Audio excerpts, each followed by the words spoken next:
Assalamualaikum warahmatullahi wabarakatuh. Salam sejahtera untuk kita semua. Oke, ketemu lagi di channel Sate Kode, di mana kali ini kita akan ngebahas tentang the reverse Carnot cycle atau siklus Carnot terbalik. Selamat menyaksikan. Oke, jadi ini adalah table of content atau apa saja yang akan saya sampaikan pada pertemuan kali ini. Pertama adalah pendahuluan, yang kedua adalah contoh dari reverse Carnot cycle, yang ketiga adalah perbandingan antara reverse Carnot cycle dan heat engine atau heat pump ya.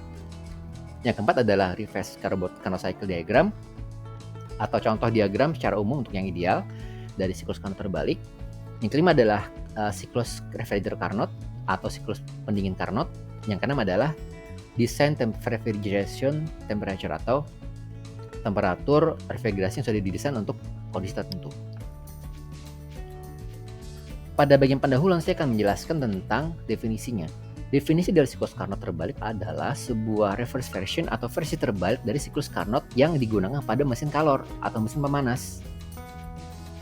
Jadi sebenarnya siklus Carnot cuma satu gitu ya, cuma itu doang yang akan biasa digunakan pada mesin pemanas atau dalam aplikasi lebih lanjut nanti pada motor bakar. Nah, tapi dalam konteks ini dibalik siklusnya sehingga yang ada di memanaskan jadi mendinginkan. Itu konsep awalnya. Nah, siklus ini punya 4 ideal proses. Yang pertama adalah isentropik kompresi atau pengkompresi secara isentropik. Artinya isentropik apa? Arti isentropik adalah tidak terjadi peningkatan peningkatan temperatur ya. Bukan peningkatan temperatur, tidak terjadi perubahan kalor masuk terhambat, tidak ada terisolasi secara sempurna, kemudian tidak terdapat gesekan dan tidak ada pembuangan energi sama sekali. Ya sebenarnya nggak mungkin ya, tapi isentropik adalah seperti itu ya. Yang kedua, itu adalah isothermal heating atau pemanasan tapi dalam konteks temperatur yang konstan. Jadi di sini gas dalam hal refrigeran akan diserap panasnya dari tempat high temperature environment. Jadi contohnya misalkan apa? Ya misalkan pada kondensor ya, kondensor. Jadi kalau misalkan pada kondensor gas akan menyerap panas dari high temperature environment. Seperti itu. Kemudian pada isentropik kebalik ya, isothermal heating itu justru pada evaporator. Jadi pada evaporator gas akan menyerap panas dari high temperature environment. Jadi misalnya pada ruangan nih, kan ruangan kita panas nih. Nah, si refrigeran akan menyerap panas ke evaporator. Gitu ya. Yang ketiga itu ada isentropic expansion, di mana di sini adalah gas akan mengembang dan akan mengalami penurunan temperatur. Walaupun dalam konteks ini secara ideal tidak ada perubahan fase. Yang keempat, isothermal cooling, di mana gas akan melepaskan panas ke low temperature environment, akan membuang keluar ibaratnya lah. Ya kalau AC misalkan ruangan jadi dingin, luar jadi panas kan. Maka kalau ada diri di depan kondensor yang ada di luar AC itu panas rasanya. Karena memang ingin buang panas dari dalam dia. Prinsipnya. Apa saja sih contoh-contoh dari siklus Carnot terbalik? Pertama adalah refrigerator atau lemari es dan AC. Freezer, sorry. Berikutnya ya. Refrigerator dan freezer, di mana di sini biasanya akan mendinginkan makanan atau benda-benda yang mau kita dinginkan dalam ruang tertutup ya, freezer atau lemari es. Biasanya makanan sih yang biasa, atau vaksin juga bisa, vaksin. Kemarin soalnya pas masa COVID kemarin ya, itu pernah ada dosen yang membuat tentang mendesain box pendingin buat vaksin. Itu bisa juga, obat-obatan juga bisa masuk situ ya. Kemudian air conditioner atau AC. Nah, AC ini sangat familiar sekali ya, kita semua pakai AC di rumah, atau juga di mobil atau di bis ya, kendaraan umum misalkan pakai AC semua. Jadi pada prinsip adalah mendinginkan ruangan dengan cara menyerap panas dari dalam dibuang keluar. Yang terakhir adalah heat pump. Nah, sebenarnya heat pump ini agak nyeleneh sedikit. Jadi heat pump ini sebenarnya adalah contoh dari siklus Carnot yang asli. Karena pada dasar siklus Carnot yang asli itu memang yang memanaskan. Cuma kan dalam konteks ini reverse Carnot cycle, jadi dibalik dia siklus Carnotnya. Oke.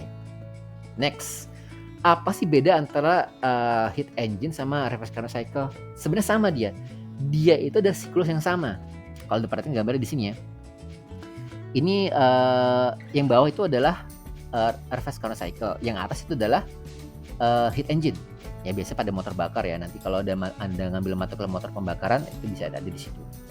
Jadi sebenarnya siklusnya sama.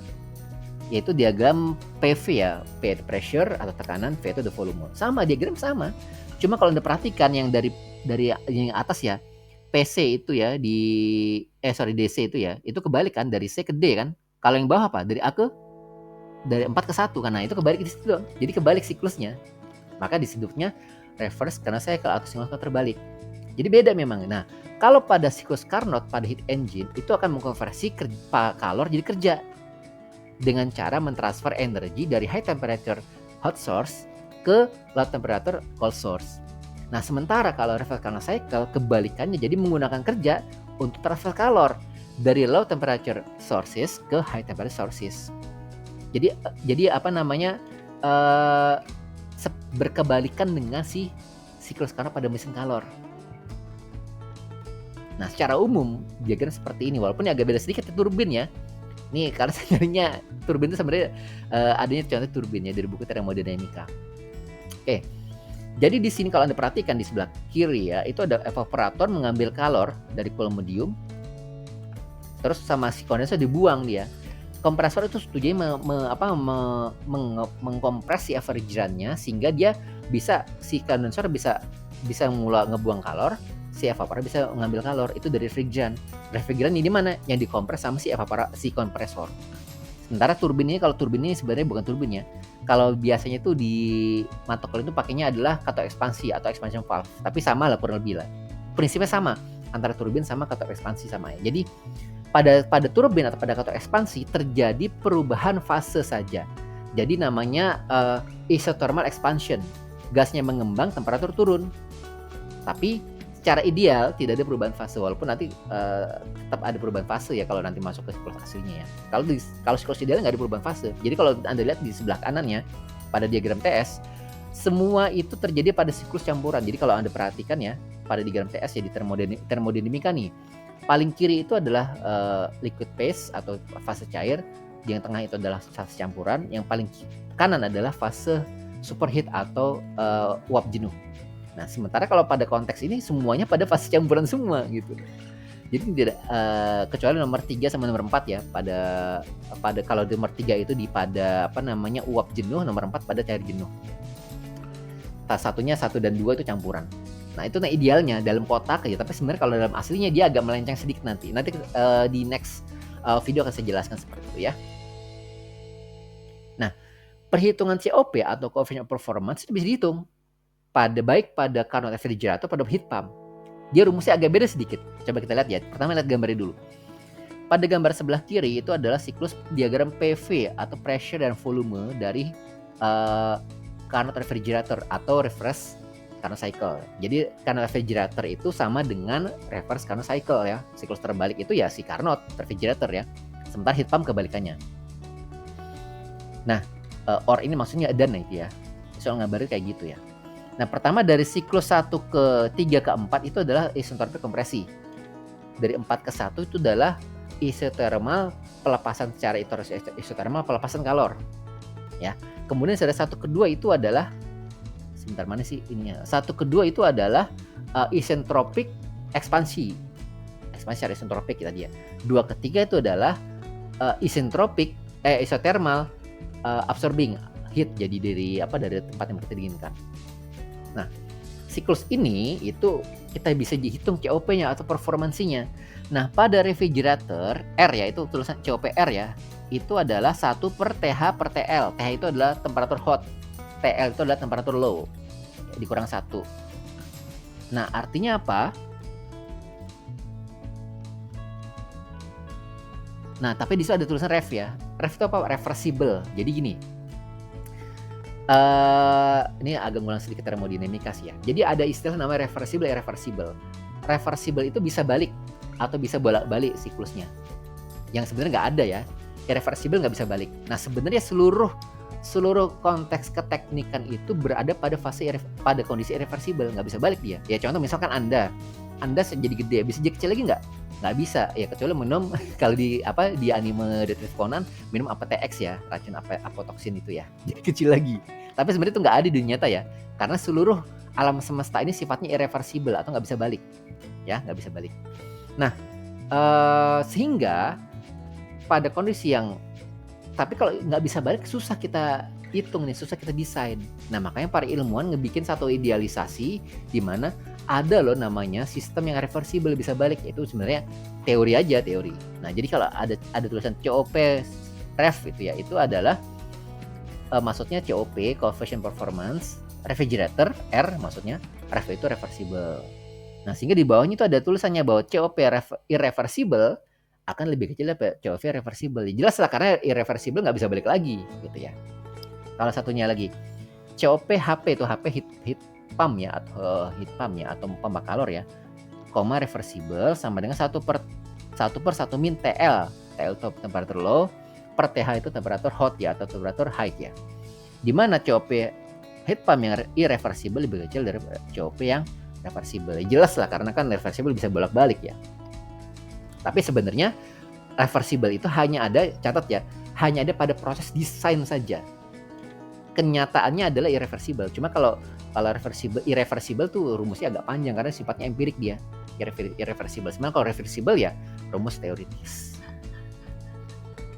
Oke, nah kemudian ini adalah contoh-contoh temperatur pendingin yang sudah didesain untuk beberapa kondisi tertentu.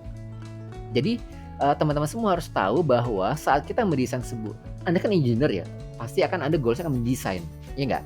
Nah, saat Anda mendesain sebuah kondisi tertentu untuk pendingin, harus tahu buat apa. Contoh misalkan AC pada kondisi musim panas. Musim panas maksudnya di negara subtropis ya 0 sampai 10. Walaupun Indonesia untuk musim panasnya atau musim kemaraunya nggak sampai segini ya. Paling-paling kita 16 udah dingin 16 derajat Celcius ya.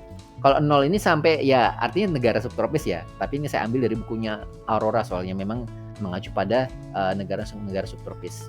0 sampai 10. Dingin banget ini kalau kita ya. Kemudian cold storage atau mesin pendingin, box pendingin ya, cold storage besar, skala besar, tapi ya buat 10 ton ikan, 20 ton ikan gitu ya. Itu minus 10 sampai 2 derajat Celcius. Domestic refrigerator. Nah, domestic refrigerator ini adalah lemari yang ada di rumah tangga. Cuma minus 25 ini maksudnya adalah di freezernya. Ya kalau misalkan di bawahnya di luar freezernya sampai minus 25 semua makan beku semua ya. Jadi kalau domestic freezer itu ada 2 tempat kan, ada freezer, ada non freezer di bawahnya kan. Nah, kalau yang freezer itu biasa sampai minus 25 memang benar. Tapi kalau di bawahnya itu paling sekitar 4 derajat, 5 derajat gitu. Tetap dingin, cuma nggak beku ya. Kalau beku ya nanti kita nggak tiap masuk ke situ beku semua jadinya. Ya awet sih, cuma kan pas kita mau makan apel dari lemari es kan jadi beku ya. Oke, frozen food itu minus 35 ya. Biasa kalau Anda pergi ke supermarket ya, super swalayan, pasar swalayan ya itu, atau hypermart gitu ya, itu biasanya di situ ada freezer yang menjual frozen food ya, nggak usah sebut nama merek ya, itu sampai minus 35 penyimpanannya.